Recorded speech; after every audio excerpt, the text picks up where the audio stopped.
پاکستان کے خلاف افغان سرزمین کا استعمال کسی صورت برداشت نہیں کیا جائے گا۔ دہشت گرد اور ان کے ٹھکانے جہاں کہیں بھی ہوئے انہیں نشانہ بنایا جائے گا۔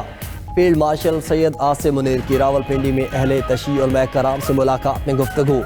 آپریشن غضب الحق کے حوالے سے فیلڈ مارشل نے دہشت گردوں کے مکمل خاتمے کا عزم ظاہر کیا۔ ISPR کے مطابق فیلڈ مارشل نے قومی سلامتی اور بین الصوبائی ہم آہنگی پر تبادلہ خیال کیا۔ کہا کہ اتحاد، رواداری اور قومی یکجہتی کے فروغ میں علماء کا کردار کلیدی ہے۔ غلط معلومات اور فرقہ وارانہ بیانیے کی روک تھام کے لیے علماء اپنا کردار ادا کریں۔ پاکستان میں تشدد کی اجازت نہیں دی جائے گی۔ ملک میں تشدد بھڑکانے کے لیے مذہبی جذبات کا استعمال نہیں ہونا چاہیے۔ علماء کرام نے تشدد کی بھرپور مذمت کی اور امن و استحکام کے لیے سیکیورٹی اداروں کی حمایت کا اعلان کیا۔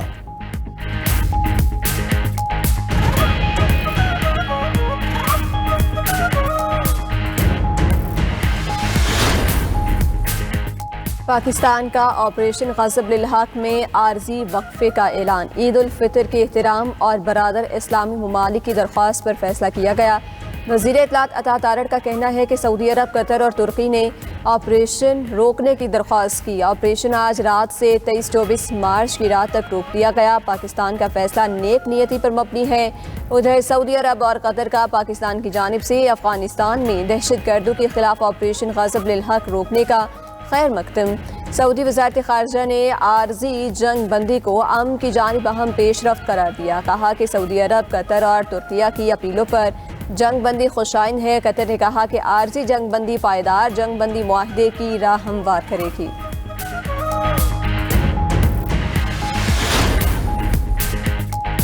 پاک فضائیہ کا کابل میں ہدف گولہ بارود کا ڈپو تھا۔ ڈرون طیاروں کے ڈپو کو بھی نشانہ بنایا۔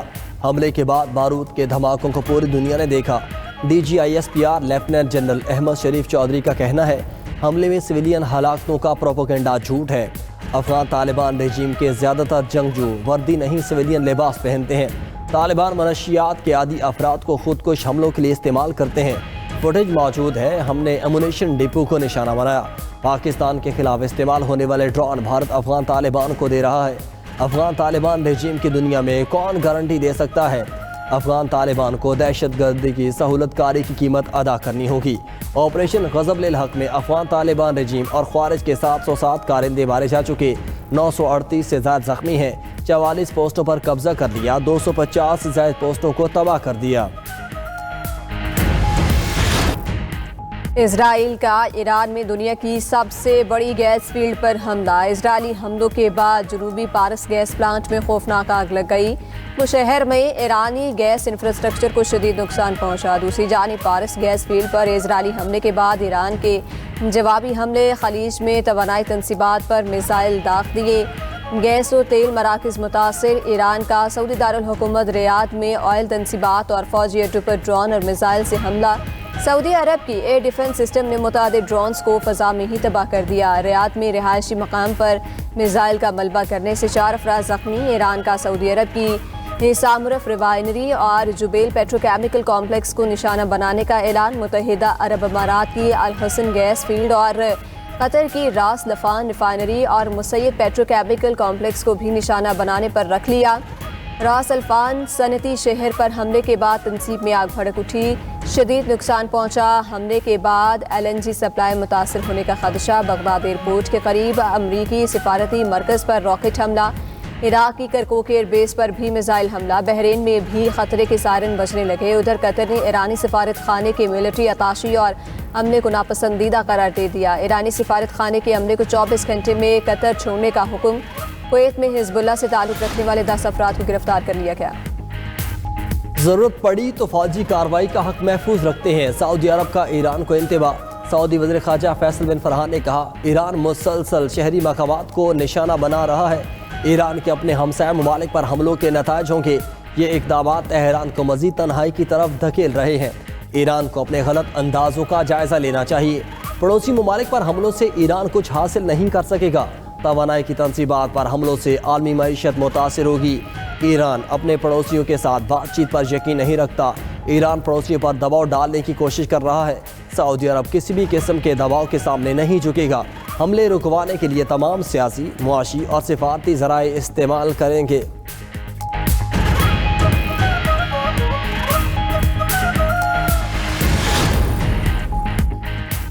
اسلامی ممالک کا ایران سے ہمسایہ ممالک کے خلاف حملے فوری روکنے کا مطالبہ۔ سعودی دارالحکومت میں عرب و اسلامی ممالک کے وزرائے خارجہ کا اجلاس۔ خلیجی ممالک پر ایرانی حملوں کی مذمت۔ سول انفراسٹرکچر، ایئرپورٹس اور تیل تنصیبات پر حملے ناجائز قرار۔ مشترکہ اعلامیے میں کہا گیا کہ ایران ہمسایہ ممالک کے خلاف جارحیت روکے اور آبنائے ہرمز کو عالمی تجارت کے لیے محفوظ بنائے۔ خطے کے استحکام کے لیے ایران کو ہمسایہ ممالک کے احترام کی پالیسی اپنانا ہوگی۔ اقوام متحدہ کے آرٹیکل 51 کے تحت خلیجی ریاستوں کو دفاع کا مکمل حق حاصل ہے۔ اجلاس میں وزیر خارجہ اسحاق ڈار نے پاکستان کی نمائندگی کی۔ قطر، ترکیہ، UAE، مصر، اردن اور دیگر ممالک کے وزرائے خارجہ بھی اجلاس میں شریک ہوئے۔ امریکی صدر نے اسرائیل کو ایران کی توانائی کی تنصیبات پر مزید حملوں سے روک دیا۔ صدر ٹرمپ نے کہا کہ ایرانی تیل تنصیبات پر حملوں کے بعد مزید کارروائی کی ضرورت نہیں۔ نئے حملوں کے بعد ایران کو پیغام پہنچ چکا ہے۔ ایران کے ساؤتھ فارس گیس فیلڈ پر حملہ اسرائیل نے کیا۔ امریکہ اور قطر کا کوئی کردار نہیں تھا۔ امریکہ کو اس حملے کی پیش کی اطلاع نہیں تھی۔ قطر بھی اس سے مکمل طور پر لا علم تھا۔ اگر ایران نے قطر کو نشانہ بنایا تو امریکہ سخت رد عمل دے گا۔ ضرورت پڑنے پر ساؤتھ فارس گیس فیلڈ کو مکمل طور پر تباہ کر سکتے ہیں۔ ادھر امریکی اخبار وال اسٹریٹ جرنل کے مطابق صدر ٹرمپ کو ایران کے ساؤتھ فارس گیس فیلڈ پر حملے کا علم تھا۔ وہ اپنے ہرمز کے معاملے پر ایران پر دباؤ ڈالنا چاہتے تھے۔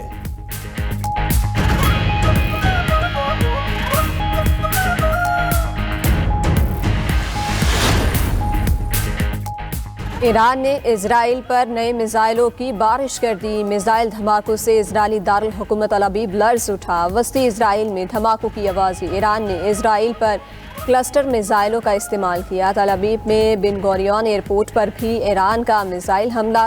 3 طیارے تباہ۔ پاسداران انقلاب نے دعویٰ کیا کہ دشمن کے 100 سے زائد اہداف کو نشانہ بنایا۔ حملوں میں 200 اسرائیلی ہلاک اور زخمی ہوئے۔ امریکی بالادستی کا دور ختم ہو چکا۔ امریکہ کو خطے سے نکلنا ہوگا یا پھر انجام کا سامنا کرنا ہوگا۔ ادھر امریکہ میں پینٹاگون کی عمارت پر نامعلوم ڈرونز کی پروازیں۔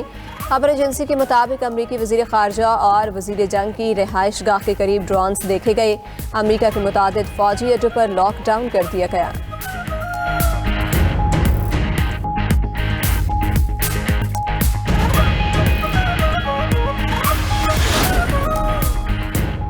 ایرانی وزیر خارجہ کا پاکستانی، ترکی اور مصری ہم منصبوں کو ٹیلی فون۔ عباس اراغچی کا کہنا ہے بنیادی ڈھانچے پر حملے خطے کو مزید عدم استحکام کا شکار کر سکتے ہیں۔ دوسری جانب نائب وزیر اعظم اسحاق ڈار کی ترک وزیر خارجہ سے ملاقات۔ خطے میں بدلتی ہوئی صورتحال پر تبادلہ خیال کیا۔ دونوں وزرائے خارجہ کا قریبی رابطہ کاری برقرار رکھنے پر اتفاق۔ پاک ترکیہ دو طرفہ شراکت داری کو مزید مضبوط بنانے کے عزم کا بھی اعادہ۔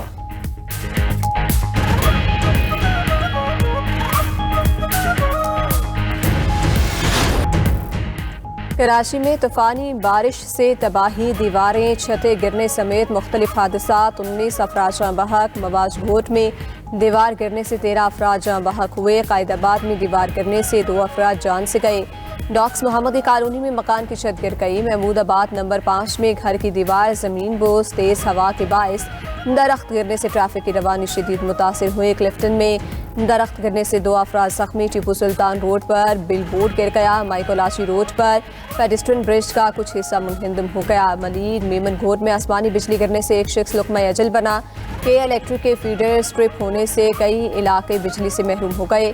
سب سے زیادہ بارش کورنگی میں 55.6 ملی میٹر ریکارڈ۔ وزیر داخلہ سندھ ضیاء النجار اور میئر کراچی مرتضی وہاب کا مواج گھوٹ کا دورہ۔ جانی نقصان پر اظہار افسوس۔ گورنر سندھ نہال ہاشمی کی مجید کالونی لانٹھی آمد۔ میاں بیوی کے جاں بحق ہونے پر اہل خانہ سے تعزیت۔ MQM پاکستان کے سینئر رہنما فاروق ستار کا بھی طوفانی بارشوں سے ہونے والے حادثات پر گہرے دکھ کا اظہار۔ حیدرآباد سمیت سندھ کے دیگر علاقوں میں بھی بادل جم کر برسے۔ حیدرآباد میں موسلادھار بارش سے نشیبی علاقے زیر آب آ گئے۔ بارش کے بعد ہیسکو کے 271 فیڈر سٹرپ کر گئے۔ میرپور خاص اور گرد و نواح میں بھی بادل جم کر برسے۔ سڑکیں تالاب بن گئی۔ ٹھٹھا میں تیز ہواؤں کے ساتھ بارش سے تباہی۔ 10 سے زائد کچے مکان گر گئے۔ متعدد کی چھتیں اڑ گئیں۔ سجاول عمرکوٹ میں بھی بارش، آسمانی بجلی گرنے کے واقعات بھی رپورٹ ہوئے۔ لاہور اور گرد و نواح میں بھی بادل برس پڑے۔ بلوچستان اور خیبر پختونخوا کے مختلف علاقوں میں بھی برسات۔ ضلع خیبر میں بارش کے باعث مکان کی چھت گر گئی۔ ایک خاتون جاں بحق 4 بچوں سمیت 5 افراد زخمی. محکمہ موسمیات کی آئندہ 24 گھنٹے میں مزید بارشوں کی پیشگوئی.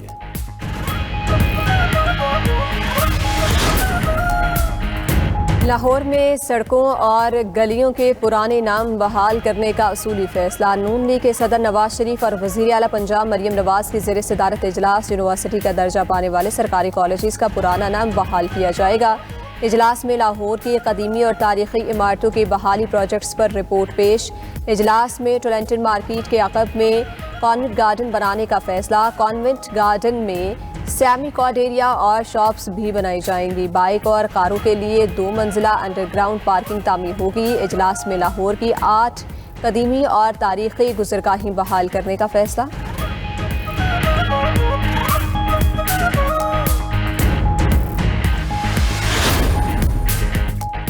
وزیر اعلیٰ سندھ کی زیر صدارت کراچی کے لیے پانی فراہمی کے منصوبوں کی پیش رفت پر اجلاس. مراد علی شاہ کی کراچی کے اہم اور بڑے آبی انفراسٹرکچر منصوبوں پر کام تیز کرنے کی ہدایت. کہا کہ کراچی کے پانی کے نظام کی بہتری صوبائی حکومت کی اولین ترجیح ہے. بڑھتی ہوئی آبادی کو ایک جدید اور مؤثر واٹر سپلائی سسٹم درکار ہے. پانی اور صفائی تک مساوی رسائی منصوبے کا بنیادی مقصد ہونا چاہیے. کراچی کے ہر شہری کو صاف پانی اور مناسب نکاسی یاب کی سہولت حاصل ہو.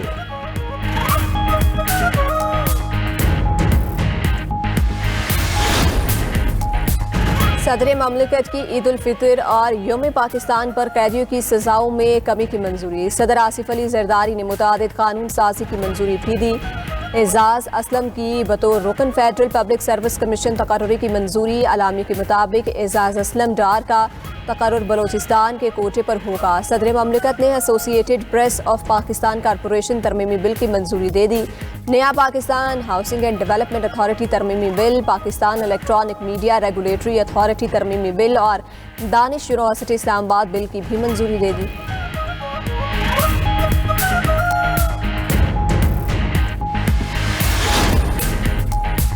پاکستان میں عید الفطر جمعے کو ہوگی یا ہفتہ 21 مارچ کو؟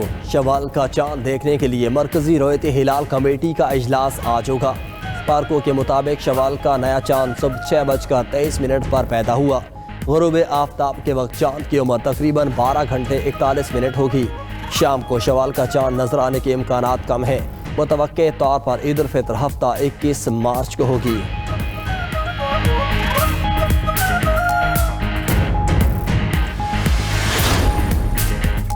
عید کی خوشیاں اپنوں کے سنگ، پردیسیوں کی آبائی علاقوں میں واپسی جاری. لاری اڈوں اور ریلوے اسٹیشنز پر مسافروں کا رش.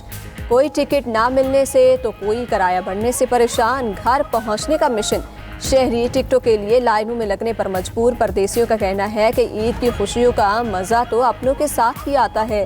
گھنٹوں انتظار کے بعد بھی ٹکٹ نہیں مل رہی. پریشان عوام کا انتظامیہ سے اضافی کرایہ وصول کرنے والوں کے خلاف کارروائی کا مطالبہ.